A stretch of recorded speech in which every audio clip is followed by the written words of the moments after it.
بسم اللہ الرحمن الرحیم۔ رب یسر ولا تعسر وتمم بالخیر۔ بسم اللہ الرحمن الرحیم۔ قال الشیخ الامام العالم العامل الحافظ وحید دہرہ و آوانہ و فرید عصرہ و زمانہ شہاب الملت والدین ابو الفضل احمد بن علی العسقلانی الشہیر بابن حجر اصابہ اللہ الجنہ بفضلہ و کرمہ۔ بسم اللہ الرحمن الرحیم۔ الحمد للہ الذی لم یزل عالما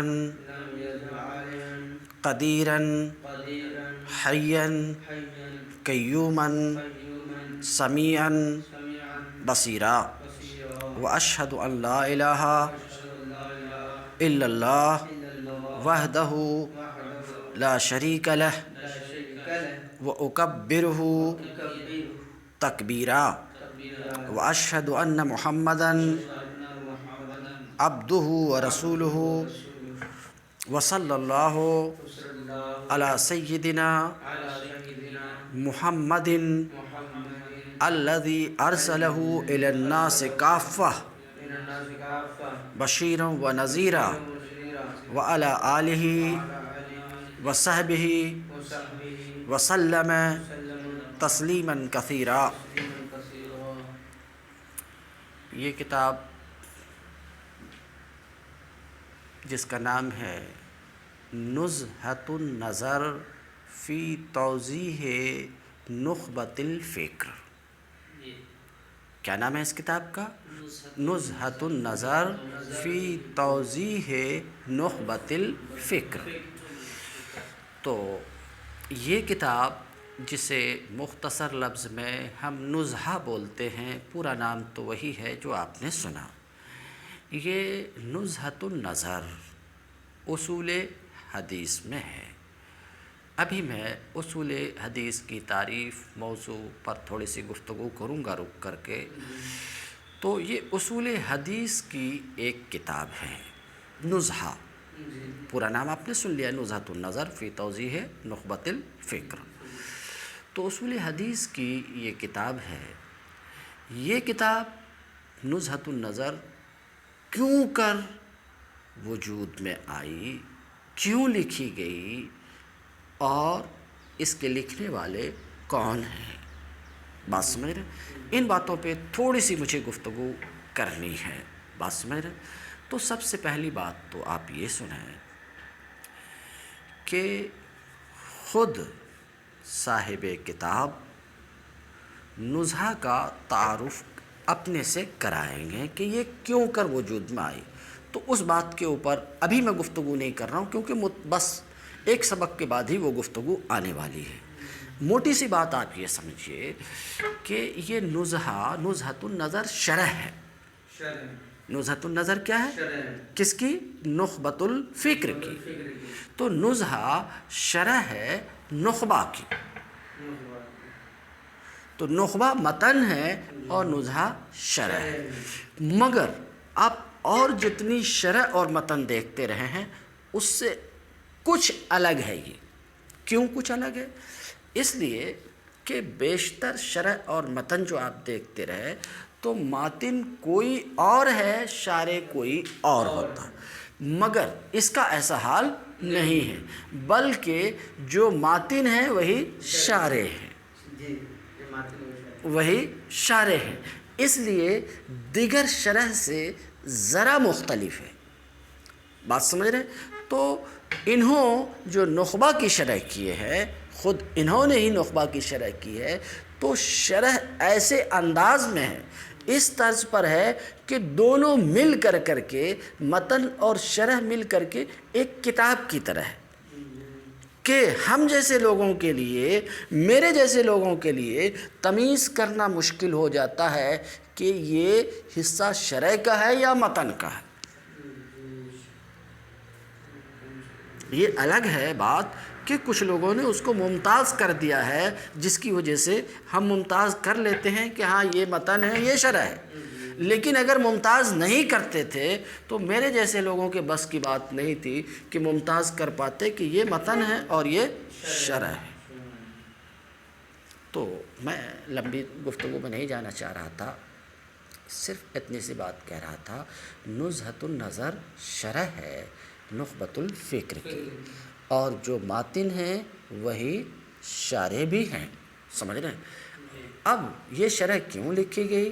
یہ کتاب جو انہوں نے لکھی اتنی پیاری، لکھتے ہی اتنی مقبول ہوئی کہ بہت سے لوگوں نے اس کی شرح بھی کی، اس پر حاشیہ بھی لکھا، نظم بھی کیا بہت سے لوگوں نے، مگر حال یہ ہے، واقعہ یہ ہے کہ وہ شروح جب ان تک پہنچی تو یہ خود اس سے مطمئن نہیں ہوئے، اور ان کو یہ کہنا پڑا کہ گھر والا بہتر جانتا ہے کہ گھر میں کیا کچھ ہے، گھر میں کیا کچھ ہے گھر والا بہتر جانتا ہے، اس لیے جو کچھ اس میں ہے اس کو بہتر میں ہی جانتا ہوں، سمجھ رہے ہیں؟ تو میں ہی اسے کھول کر لوگوں کے سامنے رکھتا ہوں کہ اس گھر میں کیا ہے۔ انہوں نے شرح کی، بات سمجھ میں آ گئی؟ بات سمجھ؟ تو انہوں نے شرح کی اور اس شرح کا نام نزہۃ النظر رکھا۔ اتنی سی بات سمجھ میں آئی؟ اب جیسا کہ عادت یہی ہے کہ آغاز کتاب میں، کتاب کے شروع میں کچھ مصنف کے حالات پیش کیے جاتے ہیں، اور وہ کتاب جس فن میں ہے اس فن پہ کچھ روشنی ڈالی جاتی ہے۔ تو میں بہت مختصراً مصنف کے حالات آپ کے سامنے رکھتا ہوں، بات سمجھ رہے ہیں؟ تو اس کتاب کے مصنف حافظ ابن حجر، کتاب نیچے رکھو بیٹا، کتاب نیچے رکھو، کھولو اس کو، حافظ ابن حجر، ٹھیک ہے؟ ان کا لقب ہے شہاب الدین، سمجھ رہے ہیں؟ کیا لقب ہے؟ شہاب الدین۔ ان کا لقب ہے شہاب الدین، شہاب روشن، ستارہ، چونکہ یہ دین کے روشن ستارے تھے۔ ابھی آگے آپ اس بات کو محسوس کریں گے۔ کنیت ان کی ابو الفضل ہے، کنیت ان کی کیا ہے؟ ابو الفضل، اور نام احمد بن محمد بن علی بن محمود بن حجر تھا، ٹھیک ہے؟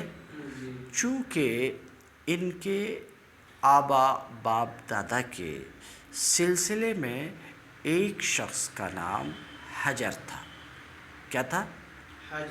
حجر تھا، اس لیے غالباً ان کو ابن حجر کہا گیا۔ دنیا علم ان کو ابن حجر عسقلانی کے نام سے جانتی اور پہچانتی ہے۔ اب آپ کا سوال یہ کہ آخر ان کو ابن حجر کیوں کہا جاتا ہے؟ اس کی کئی وجہ بتائی گئی ہے۔ ایک وجہ تو ابھی میں ذکر کیا کہ ان کے آبا میں، باپ داداؤں میں ایک شخص حجر نام سے گزرے ہیں، اسی وجہ سے ان کو ابن حجر کہا جاتا ہے۔ دوسری ایک وجہ یہ بھی بتائی گئی کہ حجر کے معنی پتھر ہے، مراد یہاں پر سونا اور چاندی ہے، سونا اور چاندی ہے، چونکہ ان کے پاس دولت بہت تھی، ان کے پاس مال بہت تھا، اس وجہ سے ان کو کیا کہا گیا؟ ابن حجر۔ اور عسقلانی، تو عسقلان ایک جگہ کا نام ہے، اس کی طرف نسبت کر کے ان کو عسقلانی کہا جاتا ہے۔ تو بہرحال ابن حجر کہے جانے میں کئی وجہ بیان کی گئی، دو وجہ میں رکھا سامنے، ٹھیک ہے؟ تاریخ پیدائش ان کی 23 شعبان 733 ہجری بتائی جاتی ہے، بتائی جاتی ہے 23 شعبان 733 ہجری بتائی جاتی ہے۔ جب علم کا شوق پیدا ہوا تو تاریخ پیدائش 23 شعبان 733 ہجری بتائی جاتی ہے۔ جب آپ کو علم کا شوق پیدا ہوا تو مصر، اسکندریہ، شام، قبرص، حلب، حجاز، یمن وغیرہ دور دراز ممالک کا سفر کیا اور حافظ زین الدین عبد الرحیم بن حسین عراقی کے حلقہ درس میں حاضر ہو کر فن حدیث میں اتنا بڑا تبحر حاصل کیا کہ حافظ حدیث کے لقب سے ممتاز ہوئے۔ حافظ حدیث کسے کہتے ہیں ابھی رک کر کے میں بتاؤں گا۔ تو کس لقب سے؟ حافظ حدیث کے لقب سے۔ ابھی جب میں یہاں آؤں گا قال الشیخ الامام العالم الحافظ، تو حافظ کسے کہتے ہیں اس پر روشنی ڈالوں گا۔ چونکہ ان کے بعد حافظ ابن حجر کے بعد اس پائے کا دوسرا کوئی شخص پیدا نہیں ہوا، ان کے بعد دوسرا کوئی آدمی اس مقام کا، اس پائے کا پیدا نہیں ہوا، اس لیے کہا جا سکتا ہے کہ علم حدیث کی ریاست ان پر ختم ہو گئی۔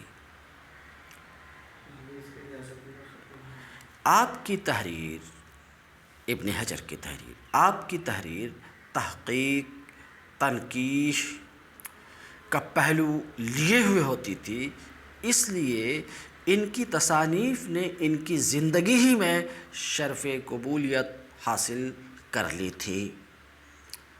یوں تو ان کی تصانیف 250 سے زائد تھی، ان کی تصانیف 250 سے زائد تھی، مگر ان کی تصانیف میں فتح الباری، شرح بخاری اور شرح نخبۃ الفکر جو ابھی ہمارے سامنے ہے، یعنی نزہۃ النظر نے جو شہرت حاصل کی، سمجھ رہے ہیں، وہ کسی اور کتاب کو وہ شہرت حاصل نہیں ہوئی۔ تو ابھی آپ نے سنا کہ ان کی تصانیف کی تعداد 250 سے زائد ہے، مگر سب سے زیادہ ان تصانیف میں یہ 2 کتابیں شہرت حاصل کی۔ اس کے علاوہ بہت سی ان کی تصانیف ہیں جو اپنے آپ میں بہت مشہور ہیں، مثلا الاصابہ فی تمیز الصحابہ، کئی جلدوں میں ہے، یہاں لائبریری میں موجود ہے، اس سائز میں ہوگی، ساری جلدوں کو ملاؤ گے ایک کتاب، الاصابہ فی تمیز الصحابہ، مطلب فلاں صحابی ہیں کہ نہیں ہیں، وہ کتاب بتا دے گی کہ فلاں صحابی رسول ہیں کہ نہیں۔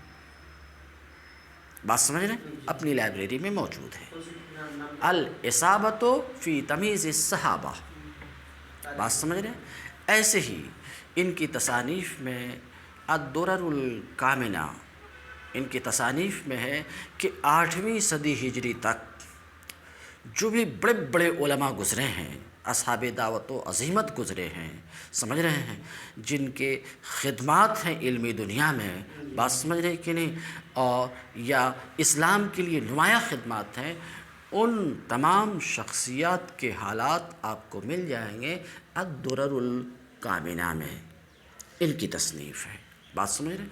اسی طریقے سے ان کی بہت سی تصانیف میں سے تقریب التہذیب ان کی تصنیف ہے، سمجھ رہے ہیں، جو انتہائی مفید اور مقبول تصانیف ہیں، وہ انہی کی تصانیف ہیں، انہی کی تصانیف ہیں، بات سمجھ میں آ رہی ہے؟ تو بہت ساری ان کی تصانیف ہیں، ان تصانیف میں سب سے زیادہ شہرت جو حاصل کی سمجھ رہے ہیں وہ فتح الباری ہے، اور نخبۃ الفکر کی وہ شرح ہے جسے آپ پڑھ رہے ہیں۔ اس شرح کا حال تو یہ ہے کہ ان کی زندگی ہی میں قریب قریب پوری دنیا میں یہ کتاب مقبول ہو گئی، قریب قریب، اور آج تک جب سے لکھی گئی ہے یہ کتاب دنیا بھر کے قریب قریب ہر معیاری درسگاہ میں پڑھائی جا رہی ہے، صرف ہندوستان کے درسگاہوں میں نہیں، صرف ہماری درسگاہوں میں نہیں، بلکہ دنیا بھر کے قریب قریب ہر درسگاہ میں آج بھی یہ کتاب پڑھائی جا رہی ہے۔ اس سے آپ اندازہ کر سکتے ہو کہ یہ نزہۃ النظر کس قدر مقبول اور مشہور کتاب ہے ان کی۔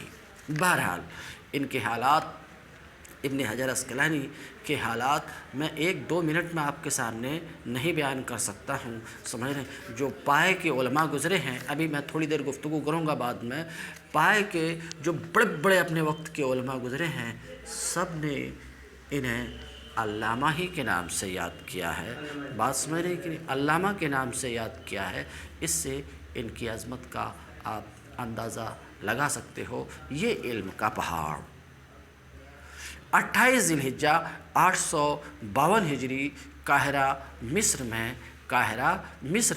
سمجھ رہے ہیں ہمیشہ کے لیے یہ علم کا پہاڑ ہماری نظروں سے اوجھل ہو گیا۔ 28 ذی الحجہ 852 ہجری میں، ٹھیک ہے۔ ان کا انتقال ہوا تو عمرہ اور سلاطین سمجھ رہے ہیں کثیر تعداد میں حاضر ہوئے، اور جب ان کے جنازے کو اٹھایا گیا تو سب سے پہلے اس وقت کا بادشاہ جو تھا، اس وقت کا جو بادشاہ تھا، اس نے آپ کے جنازے کو کاندھا دیا۔ اس سے آپ کی عظمت کا اور شہرت کا اور مقبولیت کا اندازہ کیا جا سکتا تھا کہ بادشاہ وقت بھی ان کے سامنے جھکتا تھا۔ اب 2 سطر ترجمہ۔ بسم اللہ الرحمن الرحیم۔ میں تسمیہ اور تحمید پر اس سے پہلے مشکات میں گفتگو کر چکا ہوں، تو اس پر گفتگو کی ضرورت نہیں ہے، سمجھ رہے کیوں انہوں نے بسم اللہ سے شروع کیا، سمجھ رہے اس پر گفتگو کر چکا ہوں۔